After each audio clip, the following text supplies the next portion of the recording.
Student history ज्ञान श्रृंखला में आपका स्वागत है। क्या आप जानते हैं चंपारण सत्याग्रह महात्मा गांधी ने चलाया था? लेकिन आज आपको एक इम्पोर्टेंट फैक्ट बताना चाहेंगे। महात्मा गांधी चंपारण सत्याग्रह में एक महत्वपूर्ण नेता के रूप में या नेतृत्व के रूप में निकल करके आए। लेकिन क्या आप जानते हैं कि चंपारण सत्याग्रह चलाने में महात्मा गांधी स्वयं अपने से नहीं गए थे?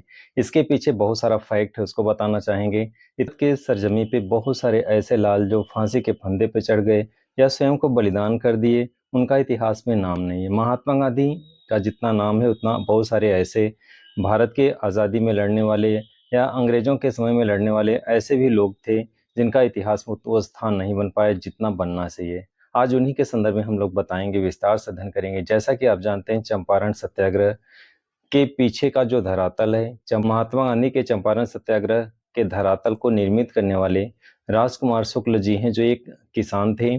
सत्याग्रह का धरातल निर्मित करने वाले राजकुमार शुक्ल हैं चंपारण के, जो महात्मा गांधी के चंपारण का धरातल तैयार किए। कहने का मतलब है उसके पहले वहां पे एक किसान थे, संपन्न किसान थे राजकुमार शुक्ल, और उन्होंने लगातार संघर्ष कर रहे थे अंग्रेजों से। महात्मा गांधी अपने से नहीं गए थे। एक महत्वपूर्ण फैक्ट है, आपको विस्तार से बताएंगे कि कैसे राजकुमार शुक्ल वहां से लगातार, जब कांग्रेस का अधिवेशन लखनऊ में चल रहा था, गांधी से वहां पे मिलने का प्रयास किया। इतनी आसानी से वो नहीं मिल पा रहे थे। तो कहने का मतलब है लखनऊ, गांधी जी का पीछा करते हुए लखनऊ तक गए, फिर वहां से कानपुर गए और लास्ट में साबरमती आश्रम में गए। तो आपको स्क्रीन के थ्रू आपको विस्तार से बताएंगे कि कैसे राजकुमार शुक्ल लगातार संघर्ष करते रहे। महात्मा गांधी स्वयं नहीं गए, बल्कि बार बार उनसे मिलने के लिए राजकुमार शुक्ल जाते रहे कि प्लीज आप वहां चलें और वहां पे किसानों की जो समस्याएं हैं उनका निदान करें। तो कहने का मतलब है गांधी जी स्वयं नहीं गए थे, लगातार उनका पीछा करते रहे राजकुमार शुक्ल, और अंत में गांधी जी को विवश कर दिया। हजारों किलोमीटर की यात्रा, पीछा करते करते हजारों किलोमीटर की यात्रा उन्होंने किया, बिहार से उत्तर प्रदेश, लखनऊ, कानपुर और अंत में अहमदाबाद तक गए। और अहमदाबाद में यहाँ तक कि वो पत्रिका हाउस में ठहरे गांधी जी का इंतजार करने के लिए, और वहां से मुलाकात करके गांधी जी को अंत में विवश कर दिया बिहार आने के लिए, चंपारण आने के लिए। तो कक्षा से चंपारण नहीं गए थे। राजकुमार शुक्ल जैसे किसान, महान किसान नेता थे, जिन्होंने गांधी जी को विवश कर दिया चंपारण की धरती पे आने के लिए। तो एक महत्वपूर्ण फैक्ट है कि गांधी जी तो विख्यात हो गए चंपारण सत्याग्रह के नाम पे, लेकिन आपको ये नहीं पता होगा कि चंपारण में जाने के लिए गांधी जी को विवश किसने किया। राजकुमार शुक्ल जो एक महान किसान नेता थे, उन्होंने विवश किया गांधी जी को चंपारण आने के लिए। गांधी जी स्वयं अपनी इच्छा से पहली बार नहीं गए थे, बार बार लगातार प्रयास करते रहे राजकुमार शुक्ल, और उनके प्रयासों से गांधी जी गए थे चंपारण। तो ये महत्वपूर्ण फैक्ट था। इतिहास में भले ही उनका स्थान न बन पाया हो, लेकिन उनका अथक प्रयास था जिसके कारण गांधी जी वहां पे गए और चंपारण सत्याग्रह सफल रहा। तो इम्पोर्टेंट फैक्ट है, बहुत सारे मैटर्स हैं। चलिए विस्तार से आपको स्क्रीन पे बता। डियर स्टूडेंट, आज का टॉपिक है चंपारण सत्याग्रह, यानी महात्मा गांधी के नेतृत्व में बिहार में चंपारण जिले में सन 1917 को एक आंदोलन हुआ। इसे चंपारण सत्याग्रह के नाम से जाना जाता है। गांधी जी के नेतृत्व में भारत में किया गया यह पहला सत्याग्रह था। इसमें बिहार के राजकुमार शुक्ल और मुकुटधारी प्रसाद चौहान ने महात्मा गांधी का भरपूर साथ दिया था। इसमें राजकुमार शुक्ल का विशेष योगदान था। ये संपन्न किसान थे और उन्होंने चंपारण सत्याग्रह में इतना विशिष्ट भूमिका निभाई थी और गांधी जी को लाने में इनका विशिष्ट योगदान था। तो चलिए विस्तार से अध्ययन करते हैं। बिहार के चंपारण में 1917 के पहले तीन कठिया पद्धति प्रचलित थी।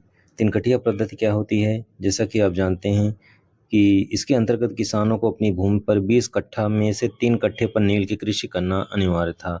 अर्थात 20 बिस्सा का 1 बीघा होता है और 20 बिस्सा में से 3 बिस्सा कृषि नील की करनी होती थी, यानी नील की खेती करनी पड़ती थी। अर्थात कुल भूमि में से 15% नील की खेती करना अनिवार्य था।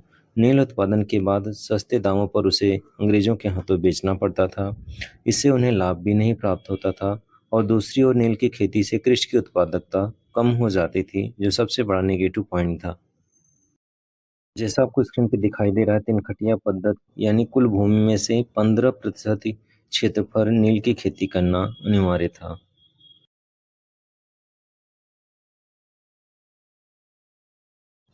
बंगाल से लेकर के बिहार तक किसानों की दुर्दशा अच्छी नहीं थी। उन पर उधार बढ़ता गया, जमीन बंजर हो चुकी थी, उन जमीन पर दूसरी फसल की पैदावार बेहद कम हो चुकी थी और इस तरह से चंपारण में भुखमरी की नौबत आ गई थी। तो इस तरह से बहुत सारी समस्याएं उत्पन्न हो गई थी। तिनकठिया पद्धति के कारण किसानों की स्थिति दिनों दिन बिगड़ती गई। राजकुमार शुक्ल इलाके के एक समृद्ध किसान थे और ये चंपारण के रहने वाले थे, यानी चंपारण बिहार क्षेत्र के किसान थे और संपन्न किसान थे। इन्होंने शोषण की इस व्यवस्था का पुरजोर विरोध किया, जिसके एवज में उन्हें कई बार अंग्रेजों के कोड़े और प्रताड़ना का शिकार होना पड़ा। जब उन्हें काफी प्रयास करने के बाद भी कुछ न हुआ तो उन्होंने एक गंगाधर तिलक को बुलाने के लिए कांग्रेस में लखनऊ कांग्रेस में जाने का फैसला किया। जैसा कि आप जानते हैं, कांग्रेस का अधिवेशन लखनऊ में हुआ था और वे तिलक को बुलाने के लिए लखनऊ गए। लेकिन वहां जाने पर उन्हें गांधी जी को जोड़ने का सुझाव मिला और वे उनके पीछे लग गए। दिसंबर 1916 में कांग्रेस के राष्ट्रीय अधिवेशन में बिहार के किसानों के प्रतिनिधि बनकर के वह लखनऊ गए और चंपारण के किसानों की दुर्दशा की और शीर्ष नेताओं से समकक्ष उनकी अपनी समस्या रखी। नील की खेती करने वाले रैयत राजकुमार शुक्ल ने अनुरोध कर महात्मा गांधी को चंपारण आने को तैयार हुए। राजकुमार शुक्ल के साथ बापू 10 अप्रैल 1917 को कोलकाता से पटना और मुजफ्फरपुर होते हुए मोतिहारी गए और नील की फसलें लागू कर तिनकठिया खेती के विरोध में गांधी जी ने चंपारण में सत्याग्रह का पहला सफल प्रयोग किया। इतिहास का एक फैक्ट आपको बताना चाहेंगे। राजकुमार शुक्ल जो संपन्न किसान थे, उन्हें सामान्य तरीके से प्रयास में गांधी जी चंपारण जाने को तैयार नहीं थे। यानी कि कांग्रेस अधिवेशन में पहला जो लखनऊ में हुआ था, वहां जाने के बाद गांधी जी तुरंत तैयार नहीं हुए थे। वहां से गांधी जी कानपुर चले गए। लेकिन राजकुमार शुक्ल इरादे के पक्के व्यक्ति थे। उन्होंने यहाँ भी उनका पीछा नहीं छोड़ा और वे लखनऊ से कानपुर तक पीछा करते हुए पहुंच गए। गांधी जी कानपुर से आश्रम पहुंच गए कि साबरमती आश्रम आइएगा गुजरात में, तो वहाँ से हम लोग चलेंगे। और इस तरह से ये पीछा करते हुए गुजरात तक चले गए। तो इनका एक स्टोरी, ये फैक्ट था। गांधी जी डायरेक्टली सत्याग्रह में नहीं प्रवेश किए थे, बल्कि राजकुमार शुक्ल जैसे व्यक्ति के सफल प्रयासों से, यानी लगातार प्रयास पीछा करते रहे, प्रयास करते रहे और अंत में सफल हुए। गांधी जी का उन्होंने पीछा नहीं छोड़ा। पहले लखनऊ में गए, लखनऊ से कानपुर गए और कानपुर से साबरमती आश्रम में गए। साबरमती आश्रम में जाकर के गांधी जी को उन्होंने तैयार किया। तब जगह जाके गांधी जी साबरमती आश्रम से चंपारण आने को तैयार होते हैं। कहने का मतलब है, गांधी जी पहले ही स्टेप में तैयार नहीं होते।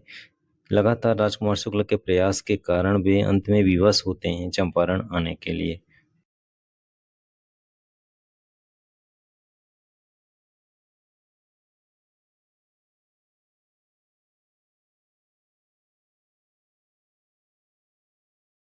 चंपारण सत्याग्रह सफल रहा और इस तरह से चंपारण सत्याग्रह सफल होने के कारण 135 सालों से चली आ रही नील की खेती धीरे धीरे बंद हो गई और साथ ही नीलय किसानों का शोषण भी हमेशा के लिए खत्म हो गया। तो चंपारण आंदोलन के क्या परिणाम हुए, चलिए विस्तार से अध्ययन करेंगे।